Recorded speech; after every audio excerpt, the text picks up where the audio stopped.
Bem-vindo ao Clima, um lugar que fala coisas que você nem imagina. E no vídeo de hoje quero compartilhar com você uma mensagem, uma pregação que falou muito comigo. Eu tenho certeza que vai falar muito com você também.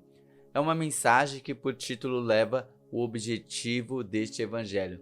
Uma pregação que está baseada em João capítulo 20 e que eu tive o privilégio de receber do Senhor e ministrar ela lá no ano de 2021, aproximadamente em fevereiro, ou seja, 2 anos atrás. E falou muito comigo lá em 2021, tem falado comigo agora em 2023 novamente, e eu quero compartilhar com você porque eu tenho certeza que vai falar com você também. Bom, a palavra de Deus ela é viva, né? Da mesma forma que ela foi bênção para mim e para a igreja a qual eu tive o privilégio de ministrar lá em 2021, eu tenho certeza que também vai continuar falando conosco agora em 2023. Preguei essa mensagem lá na Igreja do Nazareno Reino e Família, vai estar aqui na descrição do vídeo o link do canal deles, onde tem diversas mensagens muito boas que Deus pode falar ao seu coração, tá bom? Então fica até o final, assista a mensagem, depois você dá o like, já dá o like agora aqui, mas depois no final comenta o que Deus falou com você e compartilha essa mensagem para que outros possam ser abençoados da mesma forma que nós, eu e você, estamos sendo com essa mensagem, ok? Então, que Deus te abençoe e fique no clima. Você que está em casa, Deus abençoe a sua vida. Ainda que você não esteja aqui conosco presencialmente, faça parte deste culto. O culto não é para nós, para mim e você que estamos aqui, nem para você que está em casa, mas é para Deus. A palavra de Deus diz que onde 2 ou 3 estiverem reunidos, ali o Senhor estaria, né? Talvez você esteja assistindo só fisicamente na sua casa, mas saiba que você está no mesmo espírito conosco. Hoje, seguindo com o nosso livro de João, que nós já estamos mais de um ano pregando sobre João. Alguém sabe qual capítulo hoje nós vamos falar? Ou alguém arrisca? João quanto? 21. João 21. Mas na verdade, eu até estava me preparando para pregar João 21, só que Deus falou, não, prega esse finalzinho do capítulo 20, que o pastor Cláudio deixou lá. O pastor Cláudio deixou esse pedacinho porque Deus ainda queria falar mais coisa. E se o pastor Cláudio falasse o capítulo 20 toda semana passada,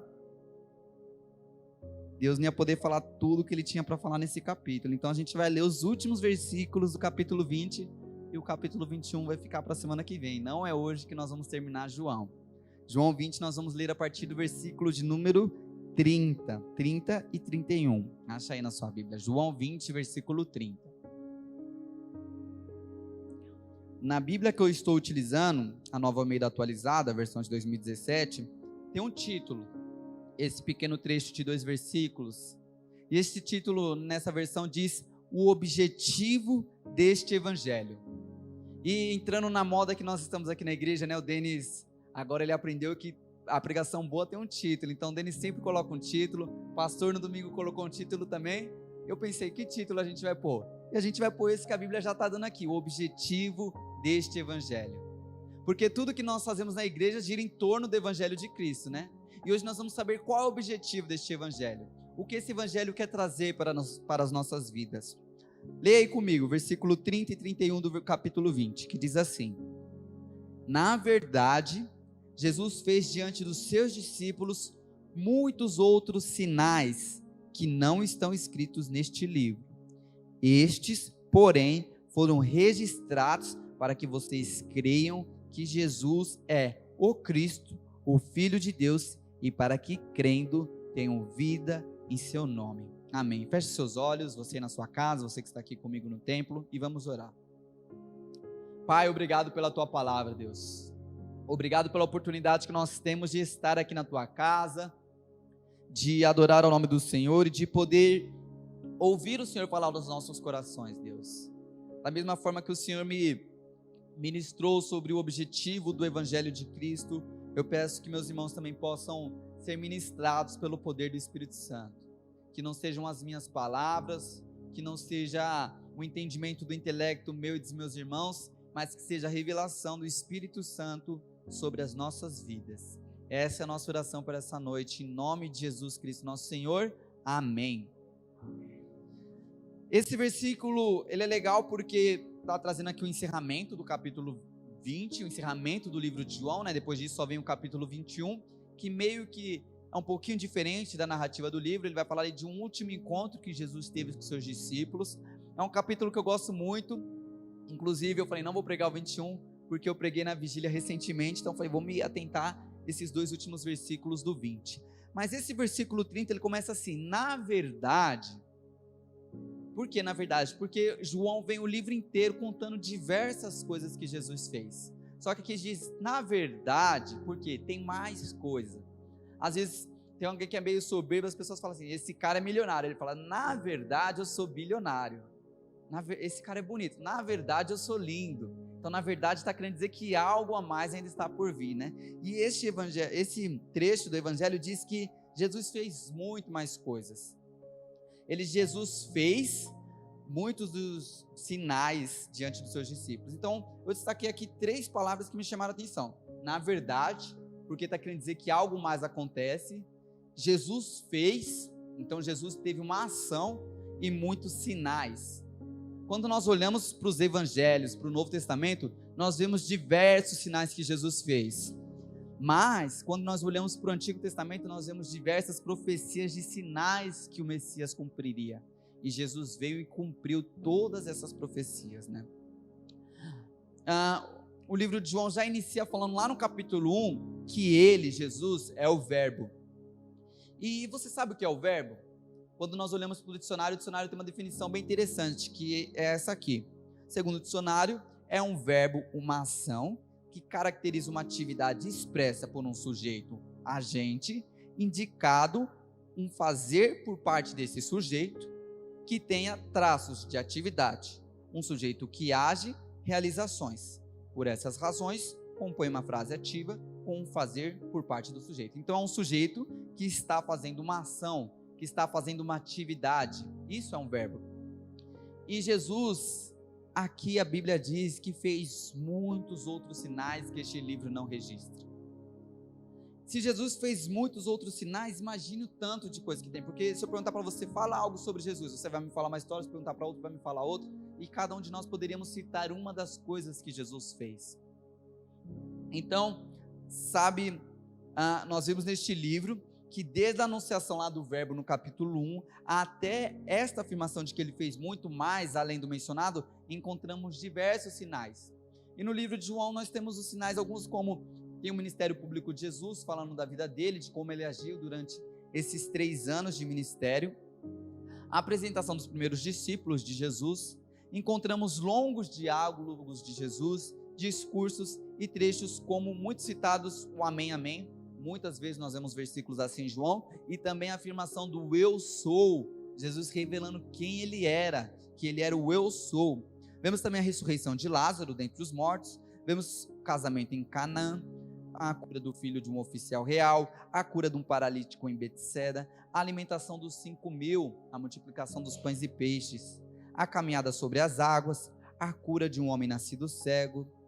Outros incidentes que também relata neste evangelho inclui a limpeza que Jesus realizou no templo, a limpeza espiritual, quando ele expulsou os comerciantes, a conversa de Jesus com o fariseu Nicodemos, e nessa conversa ele explica a importância do renascimento espiritual.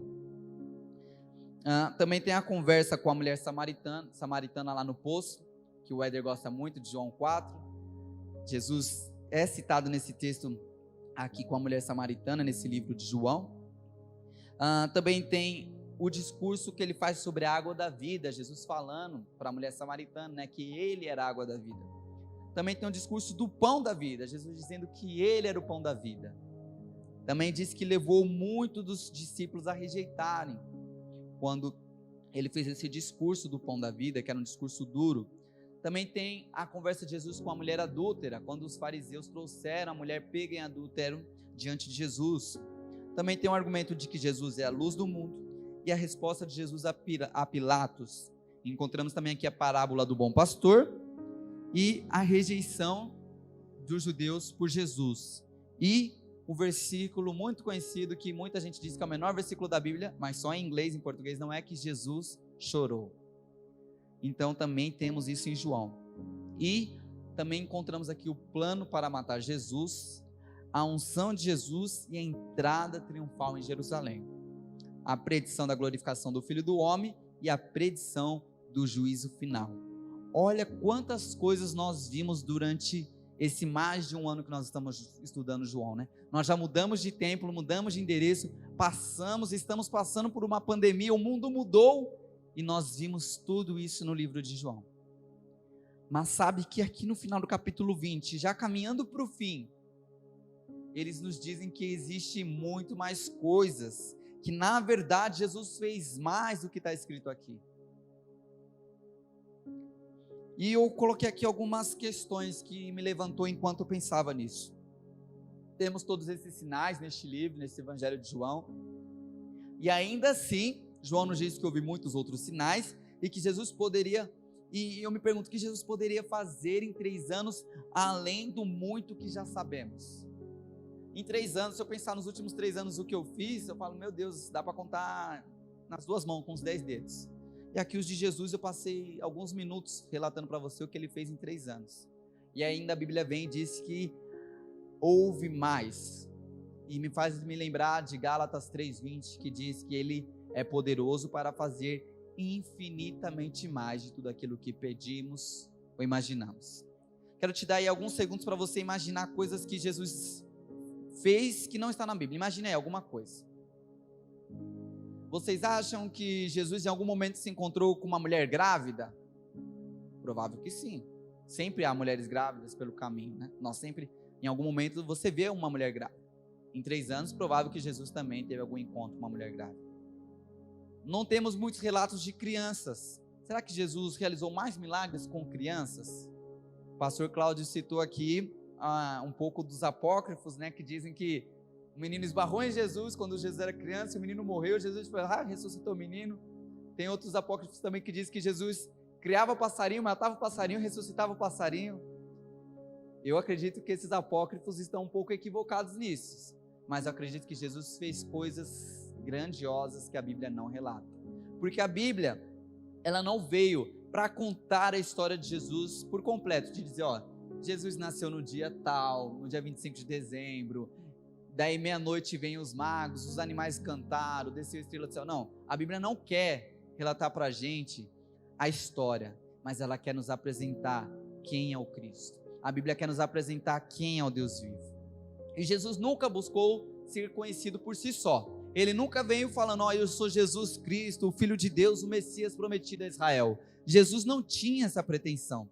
Ele não buscou anunciar uma nova religião. Ele não falou, ó, a partir de hoje vocês não vão ser judeus, vocês vão ser cristãos. Hoje vocês serão católicos, hoje vocês serão protestantes. Jesus nunca teve essa pretensão. Mas ele veio para ensinar como viver a verdadeira religião. O objetivo de Jesus era falar assim, ó, judeu, não quero que você deixe de ser judeu. Árabe, eu não quero que você deixe de ser árabe. Não existia o Islã naquela época, né? Jesus, ele queria que aquele que era árabe vivesse a verdadeira religião, que era amar a Deus sobre todas as coisas, seu próximo como a si mesmo. Aquele que era judeu vivesse a verdadeira religião, amar Deus sobre todas as coisas e o próximo como a si mesmo. Aquele que era pagão deixasse de ser pagão e passasse a acreditar num Deus sobre todas as coisas e amar ao próximo como a si mesmo. Então o objetivo de Jesus era esse, anunciar a verdadeira religião. E o que Jesus veio é ensinar o que é ação. Como ele mesmo disse, o nosso dever é cuidar dos órfãos e das viúvas, amar o próximo, pregar o reino e anunciar que está próximo o dia da consumação dos séculos. Então o livro de João ele é muito interessante, como eu falei, ele começa lá no versículo 1, dizendo, ele é o verbo, ele é uma ação de Deus de amor, de redenção para a humanidade. Então Deus foi lá, enviou o seu único filho, para que todo aquele que nele crê não pereça, mas tenha vida eterna. Então a ação de Deus já começa aí, enviando o seu filho para morrer por nós. Só que nessa caminhada de enviar até morrer, houve muitas outras ações de Jesus. E o objetivo dele, como eu falei aqui para você, era te ensinar a verdadeira religião. E como título que nós colocamos aqui, o objetivo deste evangelho, a vida de Jesus, o objetivo da vida de Jesus. Evangelho não é uma palavra inventada pela Bíblia, não é uma palavra inventada pelo cristianismo nem pelo judaísmo. É uma palavra que os romanos, os gregos já utilizavam. Evangelho era anunciar a chegada de boas novas, de notícias. E apóstolos também não é algo que Jesus inventou. Jesus não falou, não, a partir de hoje os que me seguem são apóstolos. Os apóstolos eram homens enviados para anunciar a chegada de um rei. Então, quando o imperador romano, hoje eu quero visitar a Galiléia, eu quero conhecer Jerusalém, ele enviava apóstolos para que os apóstolos preparassem o caminho para que quando o rei chegasse ali, o imperador chegasse ali, ele se sentisse em casa. Então, se o imperador quisesse ir até Jerusalém, ele enviaria apóstolos para que Jerusalém se parecesse com Roma, para que quando ele chegasse ali, ele se sentisse em casa. Nós sabemos pelas profecias da Bíblia que o nosso rei virá estar conosco um dia, ele nos buscará. E ele enviou o seu filho, o evangelho, as boas novas, e constituiu apóstolos para preparar aqui na terra, como é no céu. O objetivo de Jesus era muito simples: restaurar a humanidade. A Bíblia fala de dois Adãos, um Adão que permitiu que o pecado entrasse no mundo, e um outro Adão que trouxe a redenção. O objetivo de Jesus era falar assim para você e para mim: Kaique, você não precisa ir para o céu para viver uma vida como eu sonhei para você. Aqui na terra você pode viver. Daí talvez eu pense, mas Deus, é impossível, porque tem as tentações, tem o pecado, tem a carne, tem o mundo. E Jesus passou por tudo isso e não pecou. Então ele mostrou: Adão, era assim que você deveria ter vivido aqui na terra.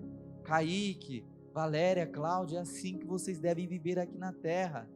Jesus veio para mostrar como é a verdadeira religião, como é o evangelho das boas novas.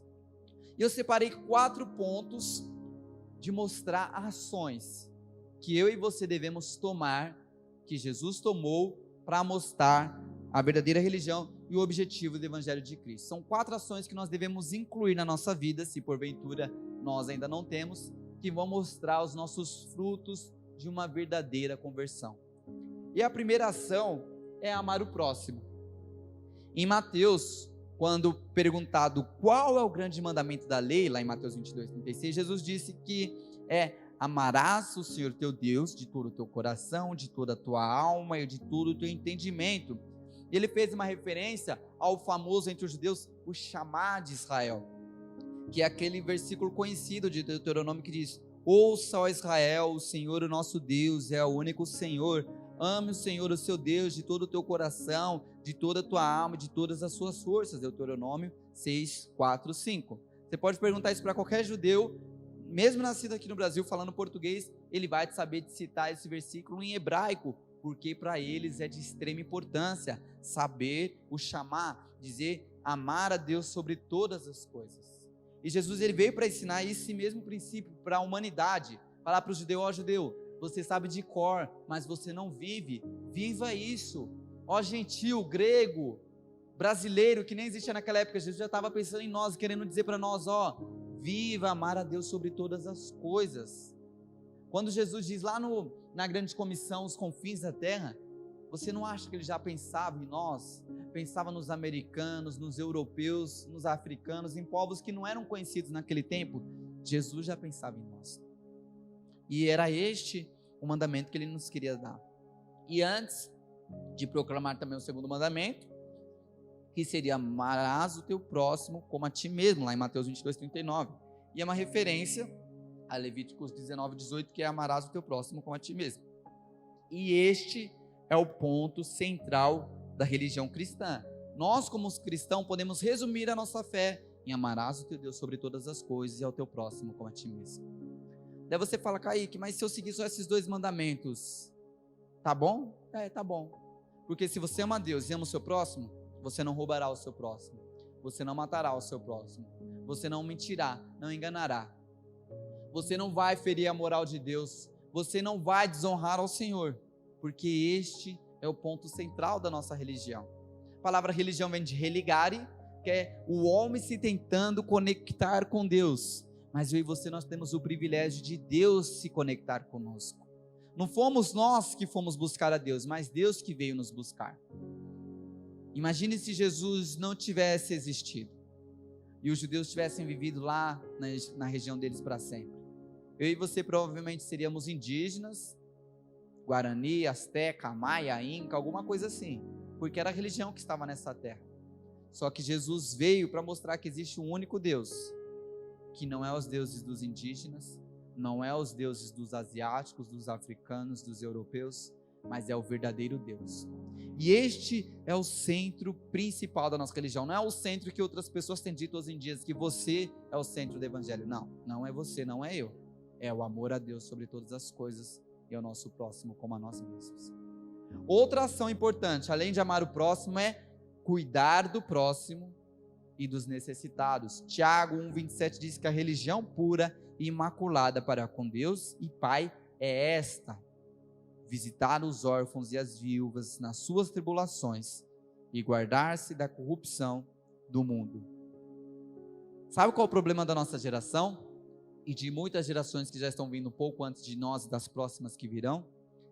É a falta da paternidade. A falta da paternidade é o problema central de muitas pessoas. Eu trabalho com qualidade, eu monitoro a qualidade de atendimento de uma empresa de pagamentos online. Então eu vejo se o atendimento dessa empresa está sendo um bom atendimento. E nós dizemos muito na área de qualidade que nós temos que encontrar a causa raiz do problema. Às vezes nós dizemos, não, a causa raiz de um atendimento ruim é porque o atendente é ruim. Tá, mas essa não é a causa raiz. Por que o atendente é ruim? Ah, porque ele está estressado. Tá, essa não é a causa raiz. Por que ele está estressado? Porque ele teve problemas com a família. Então a causa raiz do atendimento ruim é porque ele tem problemas com a família. Olha como a coisa é mais longe, né? Às vezes nós pensamos, o problema da igreja é porque as pessoas não respeitam umas às outras. Tá bom, mas por que elas não respeitam umas às outras? Porque elas não aprenderam em casa. Mas por que não aprenderam em casa? Porque não tinha pai. Ah, mas eu tenho pai e mãe, eu não sou órfão. Mas o pai não era presente. E a paternidade é algo importante para a humanidade. Tanto que a Bíblia diz que Deus é pai. A mãe é de extrema importância. A mãe cuida, a mãe alimenta, a mãe dá amor, a mãe dá carinho. Mas o pai, ele faz algo que é o papel dele. É mostrar para o filho: filho, existe um mundo lá fora. E este mundo não é eu e sua mãe. O pai traz essa referência de que existe mais vida além daquele seio da mãe dele que ele conhece. Quando o filho começa a ficar com o pai pelas primeiras vezes, às vezes ele chora, às vezes ele estranha, porque ele quer a mãe dele. E o pai está dizendo: filho, a vida não se resume só a você e a sua mãe, existe mais. E uma geração que não tem pais como referência, por ausência, por ser de mãe solteira, ou por pais que não cumprem os seus papéis de estar presente na vida de filhos, muitos de nós dessa geração estamos na situação de não sabermos respeitar, de não sabermos os limites, de não sabermos nos relacionar com outras pessoas ou estar na dependência de outras pessoas. E Jesus diz por meio de Tiago, seu irmão, que a verdadeira religião é visitar os órfãos e as viúvas. Aqui não fala dos homens, fala das crianças e das mulheres. Por quê? Porque falta pai. As esposas estão sendo deixadas sós. Os filhos estão sendo deixados sós. E talvez você, mulher, está pensando: então o Tiago não está falando para mim. Mas existe uma outra paternidade que é além da paternidade física, que também é para vocês, mulheres, que é a paternidade espiritual. De nós adotarmos aqueles que estão necessitados de uma referência e trazermos para a presença de Deus aqueles que não conheceram o Pai. Eu não tive pai presente. Eu tenho meu pai biológico, claro, né? Todos os seres humanos têm, mas eu nunca o conheci por uma questão de que era somente um namorado da minha mãe da adolescência e ele deu dinheiro para ela abortar e foi embora. Ela não quis abortar, graças a Deus eu estou aqui, e ela me criou com a minha família. Depois, quando eu ainda era muito pequeno, minha mãe casou e eu tive como referência de pai por alguns anos aquele marido dela, que pela distância, depois da separação, nós perdemos o contato e hoje eu não tenho mais ele como minha referência de pai. Então, eu fui um órfão de pai por muito tempo. E quando eu me converti, se tornou um grande problema não ter essa referência de pai. Porque eu não conseguia ver Deus como pai. Porque eu não tinha um pai, como que eu ia? Deus para mim era Senhor, Deus era soberano, Deus era rei, Senhor dos exércitos, general. Ele podia ser tudo, mas pai ele não podia ser, porque eu não sabia o que era pai. E um dia, eu estava lá no Equador como missionário já. Olha a falta de paternidade que faz. Pessoas que já servem, pessoas que já têm anos de caminhada, ainda não conhecem a paternidade. E eu era uma dessas pessoas. E nesse dia, de repente, eu estava triste, com saudade da minha família, saudade da minha igreja, da minha casa, e eu tinha que ir no centro da cidade. Eu sempre andava acompanhado com meu companheiro de trabalho, mas nesse dia eu falei: Taylor, eu preciso ficar um pouquinho sozinho. Posso ir ali sozinho? Ele falou: pode. Fui numa loja no centro da cidade, e eu estava ouvindo música no meu fone de ouvido, cena de filme, encostei a janela, cabeça na janela. Não estava chovendo, mas se estivesse chovendo estaria em câmeras lentas, as gotas assim correndo na janela. A cena é uma cena de filme na minha cabeça, e a música dizia: já não somos mais órfãos, nós temos um pai, e seu amor é maior do que tudo. E naquele momento algo mudou dentro de mim, eu comecei a sentir algo dentro de mim que eu não conhecia, e naquele momento eu tive uma convicção de que Deus era pai. E muitos dos meus traumas, como mágica, foram curados. Se eu falar para você que eu não tenho nenhum trauma, é mentira, porque eu acredito que todos nós sempre vamos ter coisas para se tratar, até no dia que nós estejamos glorificados plenamente com Cristo. Mas muitos dos meus traumas naquele dia foram curados, porque eu entendi que existe um Deus Pai. Então nós devemos amar o próximo e cuidar do próximo, dos necessitados. A paternidade é o grande problema da nossa geração. Busque em Deus direção. Como eu posso ser pai para a humanidade, Deus? Ainda que você seja mulher ou você seja homem, busque entender: Deus, como eu posso representar o Senhor que é pai para essa humanidade que está sem paz, sem referências de um Deus que ama. Terceira coisa, terceira ação que devemos ter: amar ao próximo, primeira. Segunda, ajudar os necessitados, órfãos e viúvas. E a terceira, anunciar o evangelho de Cristo. A grande comissão, citada em Marcos, Mateus 28, diz lá no versículo 19 e 20, que nós devemos fazer discípulos semelhantes a Cristo nas nações. Pregar o evangelho até os confins da terra, o que diz em Atos, que nós receberíamos poder para anunciar esse evangelho de Jerusalém, Judéia, Samaria, até os confins da terra. Isso significa nessa cidade, nesse estado, país, em outras nações, até do outro lado do mundo. É a nossa missão. É a nossa ação que nós devemos tomar, é anunciar o evangelho de Cristo, é anunciar que existe um Deus que é Pai, anunciar que existe um Deus que nós devemos amá-lo sobre todas as coisas, é anunciar um Deus que nos ensina a amar ao nosso próximo. Eu me lembro um dia que eu estava conversando com um dos gerentes da minha empresa, e ele falou: Kaique, me falaram que você está um pouco insatisfeito com a empresa, que você está reclamando aí pelos corredores. Eu falei: não.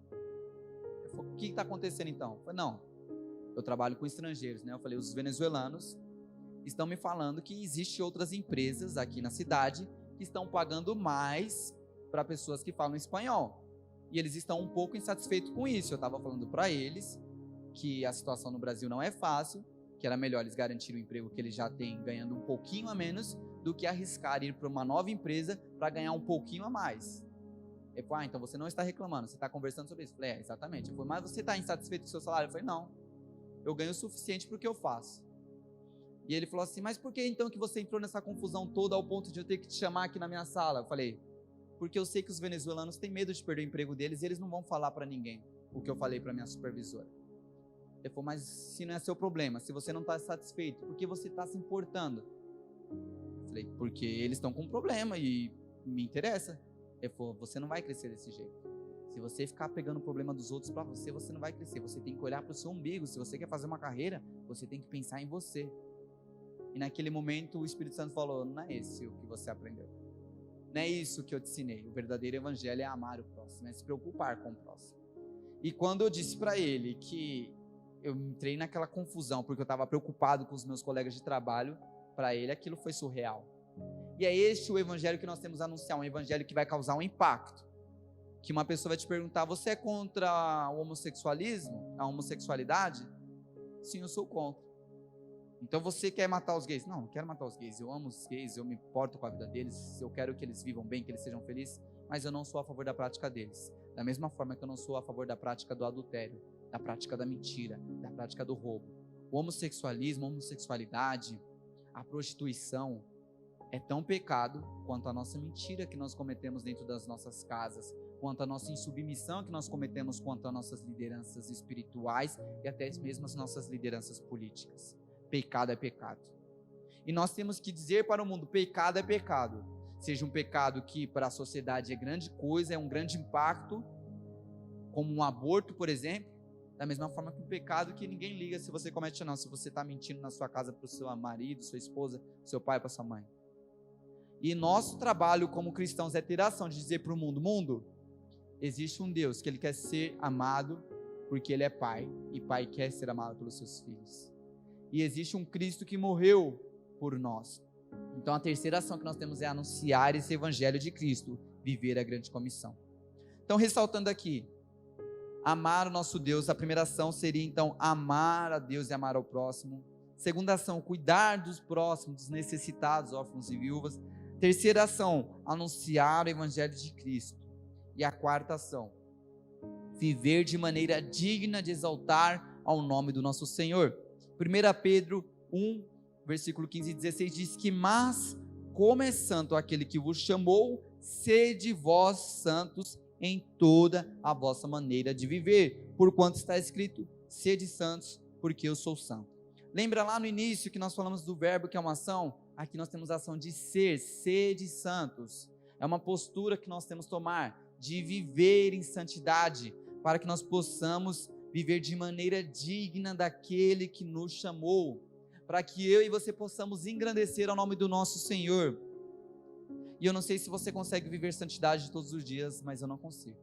Tem momentos que eu falho e acabo pecando. Mas sabe o que eu faço? Eu me levanto novamente, me arrependo e vou buscar a Deus.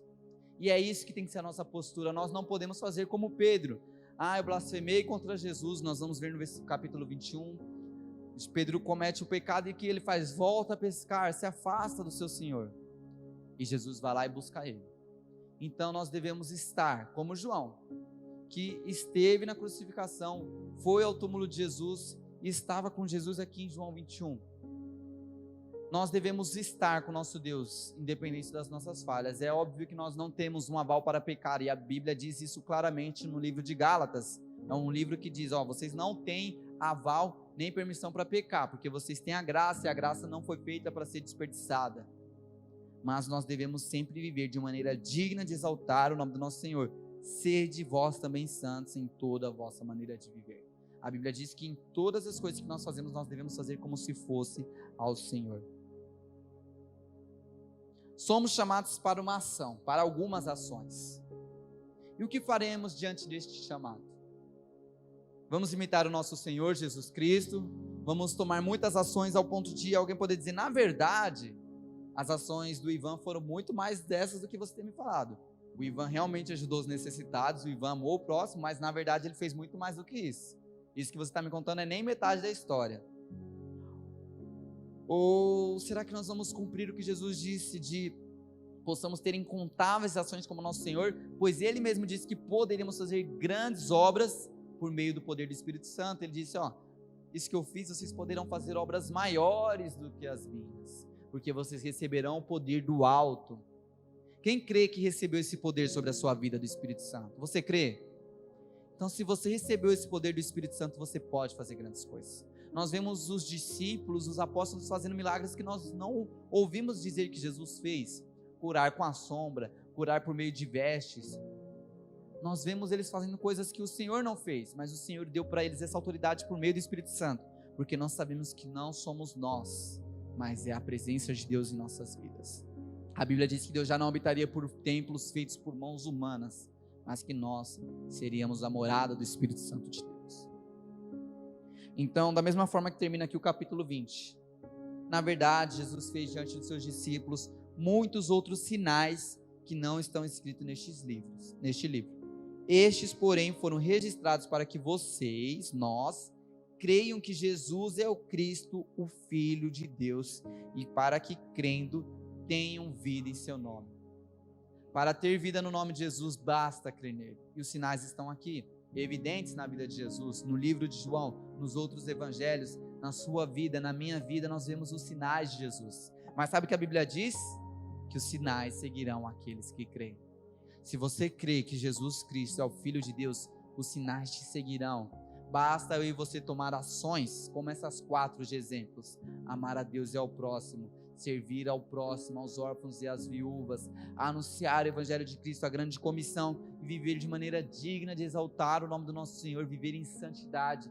Essas são 4 ações que nós podemos tomar para anunciar que Deus é o Senhor sobre todas as coisas. Existem muitas outras ações, mas 4 aqui eu acho que já é o suficiente por hoje. E para resumir mais ainda, ame a Deus de todo o seu coração, alma e entendimento, e ao seu próximo como a ti mesmo.